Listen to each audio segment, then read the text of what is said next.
पूरे भारत में 10 गो दलित नेता नहीं है। अच्छा, देखिए, श्याम रजक जी जब तक मंत्री रहते हैं तब तक उनको समाज की याद नहीं आती है, सच्ची बात। हर पार्टी को बोल रहे हैं हमारा समाज ज्यादा उद्वेलित हुआ तो कड़ा फैसला लें। कौन सी कड़ा फैसला? और उसमें ये भी बोले हैं कि हम पार्टी नहीं बनाना चाहते हैं के साथ सरकार किसी की भी हो, दलित और मुसलमान के साथ अन्याय होता है और होते रहेगा जैसी स्थिति है। हमारे साथ वेद प्रकाश सर हैं जो कि हमारे सीनियर हैं, द एक्टिविस्ट चलाते हैं। हम बातचीत करेंगे और जानने की कोशिश करेंगे कि सर आखिर दलित के नेता सैकड़ों में हैं लेकिन दलित विकास क्यों नहीं कर पा रहे?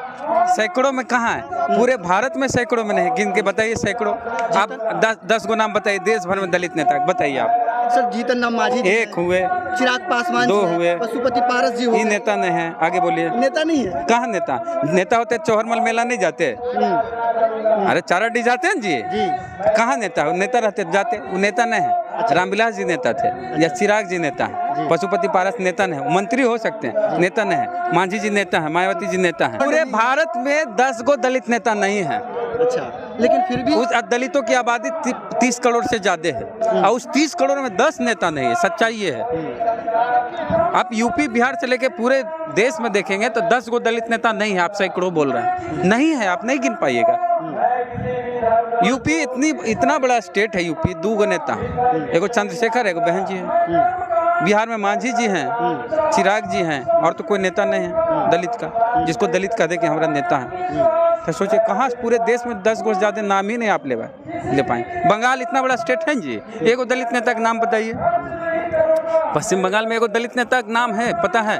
नेता वो जिसको सब जानता, पूरा देश जानता हो। कहाँ है बंगाल में? महाराष्ट्र में एगो अठावले जी हैं। ऐसे 10 गो नेता का नाम नहीं है। हाँ, आगे बोलिए, क्या बोल रहे थे? हाँ, श्याम रजक जी थे, वो भी एक दलित, कहीं ना कहीं दलित से बिलोंगिंग करते स्टेट लेवल के हैं, है ना, बिलोंगिंग करते हैं, लेकिन फिर भी धोबी समाज के लोगों का ही रिपोर्टिंग किया था हमने, और क्या निकला कि भाई उनके लोग उनके खिलाफ कह रहे हैं कि हमारी भला नहीं कर पा रहे हैं। देखिए, श्याम रजक जी जब तक मंत्री रहते हैं तब तक उनको समाज की याद नहीं आती है, सच्ची बात है। और उद्यमी योजना दलितों के लिए जो आई, SC ST उद्यमी योजना, जब तक श्याम रजक थे इस योजना को एकदम ठप कर दिए थे, जबकि ये वो योजना दलितों के लिए थी। तो जब तक ये मंत्री रहते हैं इनको न समाज की याद आती है और न ये दलित करते हैं, न ये धोबी करते हैं। और जब इनको न विधायक ये होते हैं, इनको टिकट नहीं दिया जाता, टिकट काट दिया जाता है, ये जो घर में पड़े रहते हैं तब धोबी सभा करते हैं। यहाँ किए थे धोबी रैली, पहले कहे नहीं किए? मंत्री थे तब कहे नहीं किए? तब तो मजा आ रहा था। अब MP का टिकट चाहिए, शायद हो सकता है। हाँ, तो उसी प्रयास में तो थे। वो नहीं बोले कि हम सब पार्टी को बोल रहे हैं, माने राजद को भी बोल रहे हैं। भाषण सुनिएगा कि हर पार्टी को बोल रहे हैं हमारा समाज ज्यादा उद्वेलित हुआ तो कड़ा फैसला लें। कौन सी कड़ा फैसला? और उसमें ये भी बोले हैं कि हम पार्टी नहीं बनाना चाहते हैं, लेकिन अगर समाज उद्वेलित हुआ तो कुछ भी कर सकते हैं और बड़ा फैसला ले सकते हैं। तो पार्टियां बनाइएगा जी। कुशवाहा जी पार्टी बनाए, क्या हो गया? अब श्याम रजक की उम्र है 70 साल, नौकरी में 60 साल में आदमी रिटायर हो जाता है, 70 साल। इनको अभी भी टिकट चाहिए, यही नेता बनेंगे, यही मंत्री बने, कोई और नहीं बनेगा। गलत बात है। अब आप संन्यास लीजिए, सम्मान पूर्वक कहिए कि हमारा आने वाली हमारी पीढ़ी धोबी जात से ही कोई नया लड़का नेता बनेगा।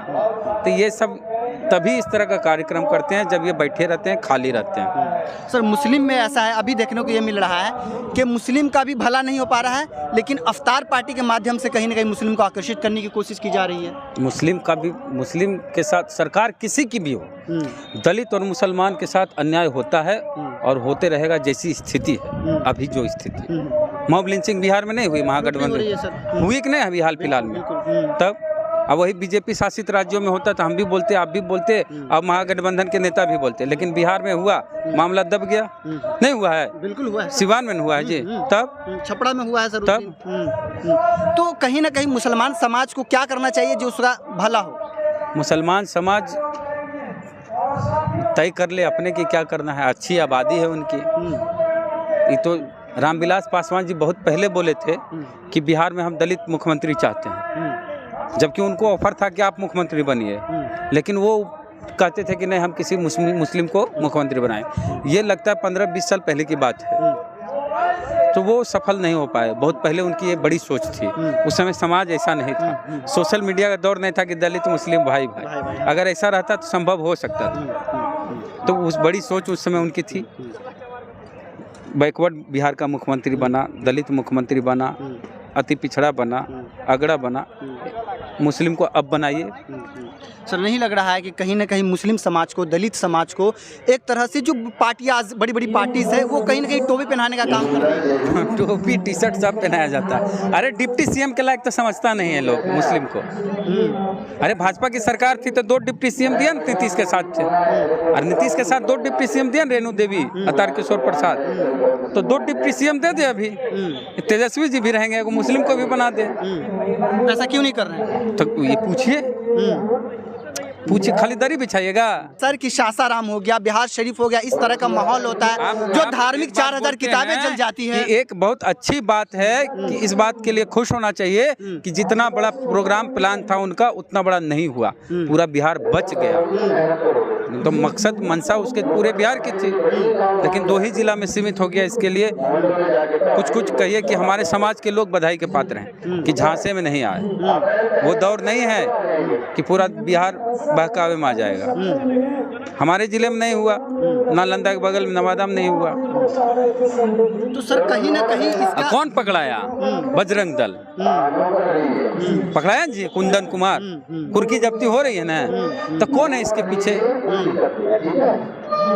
तो नीतीश जी को एक्शन लेना चाहिए बजरंग दल पर भी।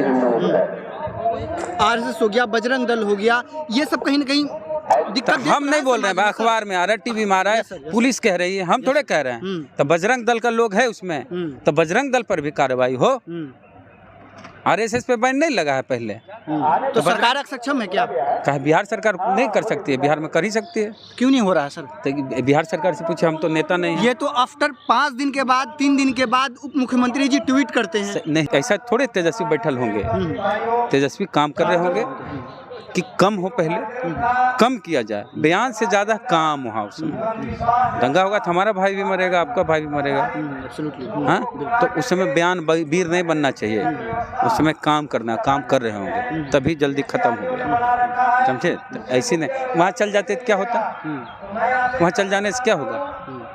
लालू यादव जी गए थे हेलीकॉप्टर से, याद होगा सर? हाँ, है ना, कहीं ना कहीं खुद से मामला। अभी लालू यादव नहीं हुए हैं। लालू यादव की बात हर लोग मानता था, ये अभी लालू यादव नहीं है। और नीतीश जी मास लीडर भी नहीं है। लालू यादव की बात हर कोई मानता था। अभी तेजस्वी नए हैं, उतने मैच्योर नहीं है। तेजस्वी और इसकी नीतीश जी की नहीं मानते लोग?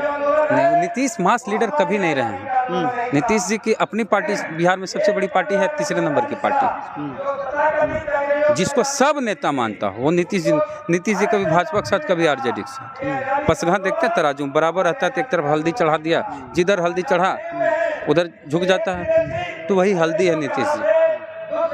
और किराना दुकान में अच्छी खिचड़ी परोस वाला दुकान में होता नहीं है, वही चीज़ है। सर बिहार का विकास कैसे हो सकता है? बिहार का विकास जातीय जनगणना हो ही रहा है, विकास होगा। कोड मिल रहा है सर, तो बढ़िया तो है। जातीय जनगणना में सरल हो, कठिन नहीं हो, जातीय जनगणना करने में कठिनाई नहीं हो, कर्मचारियों को डाटा एंट्री करने में कठिनाई हो नहीं हो, इसके लिए कोड दिया गया, इसको सरल बनाने के लिए। बजट आएगा तो होगा। सर मुस्लिम, दलित कहीं ना कहीं सब पिछड़ रहे हैं, कहाँ विकास होगा? तो इसीलिए जातीय जनगणना हो रही है, उसी से आंकड़ा, आप समझे नहीं? जातीय जनगणना से आंकड़ा आएगा, कितने अल्पसंख्यक है, कितने पसमानदा हैं, कितने दुनिया है, कितने कुंजड़ा हैं, इस तरह से जातियाँ हैं ना मुसलमानों, तो सबकी गिनती आएगी। गिनती के साथ कितना पढ़ा है वो भी आएगा कि नहीं आएगा? सामाजिक और आर्थिक जनगणना है, उसकी आर्थिक स्थिति क्या है, पढ़ाई कितनी हुई, हाँ सब आएगा, तो पता चलेगा ना कि कौन पीछे है। ये तो इलाज के पहले जो टेस्ट होता है, खून का जांच, पेशाब का जांच, पखाना का जांच, ये जांच हो, वो जांच है। ये जांच में निकलेगा कि कौन बीमारी है, वही है जातीय जनगणना। तो जांच होने दीजिए, तो फिर इलाज होगा, तो सब आगे बढ़ेंगे, सबके भले के लिए काम होगा। योजना आएगी कि अति पिछड़ा के लिए, तो फिर गिनती पता रहेगा कि अति पिछड़ा इतनी आबादी है, उतना पैसा दिया जाएगा। अख्तरुल ईमान साहब कह रहे हैं कि अकलियतों के साथ, दलितों के साथ कहीं ना कहीं ये सरकार भेदभाव कर रही है, कहीं ना कहीं सरकार में होता है, ये सरकार ने, हर सरकार, जब तक आपकी अपनी सरकार नहीं होगी भेदभाव होगा। अपनी मुसलमान की सरकार हो सकती है कभी बिहार में, ऐसा कल्पना किया जा सकता है? मुसलमानों की सरकार नहीं, सरकार बन जाने के बाद सबकी सरकार होती है। मोदी सरकार कह दे कि हम हिंदू की सरकार है, कहेगी। योगी कह दे कि हम हिंदू की सरकार, तो मुसलमान आप इसकी कल्पना कैसे कर सकते हैं? आप ऐसा एक मुसलमान मुख्यमंत्री बन सकता है बिहार? हाँ, ये बने हैं, तब बन सकते हैं, क्यों नहीं बन सकते हैं? प्रधानमंत्री बन सकते हैं, राष्ट्रपति बन गए तो मुख्यमंत्री नहीं बन सकते। राष्ट्रपति। चलिए, बहुत बहुत शुक्रिया। ये थे हमारे साथ वेद जी, इन्होंने क्या कुछ कहा इस वीडियो के माध्यम से। देखिए, आपको बता दें कि वेद जी एक द एक्टिविस्ट चैनल चलाते हैं और उसके मेन चीफ हैं। आप अपनी राय कमेंट बॉक्स में ज़रूर दें। जब तक के लिए शुक्रिया, जय हिंद।